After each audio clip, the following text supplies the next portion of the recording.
Mike and Philip, good evening. Let's start with a national view, and we start in the Sun Belt states. Here in Georgia, 65% of the vote in. Former President Trump on top right now by about 140,000 votes. Very close in Georgia, 16 electoral votes on the line there. Critical state, particularly for the former president. To North Carolina we go, 77% of the vote in here, roughly the same margin, about 140,000 votes with the former president on top. Another critical state for him if he wants to reclaim the White House and do what Grover Cleveland did more than a century ago. But perhaps the most important states, the blue wall states, Pennsylvania, Michigan, and Wisconsin. Let's dive into the data here in Pennsylvania. 68.5% of the vote in. Here's where we stand. Just shy of 3 percentage points separating the two candidates. The former president on top, trying to win back Pennsylvania after losing it in 2020. Some key counties to keep an eye on. We start in Erie County, our favorite bellwether county, about half the vote in.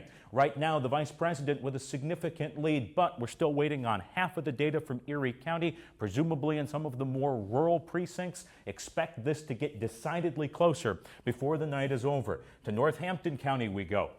93.5% of the vote in, an excellent bellwether county. Look at the margin here. This is surprising. This is a county that President Biden won by less than 1% 4 years ago. Right now, former President Trump with a significant lead over Vice President Harris. Again, 93.5% of the vote in, but we caution you, we're still waiting on data from the collar counties. Those tend to go blue.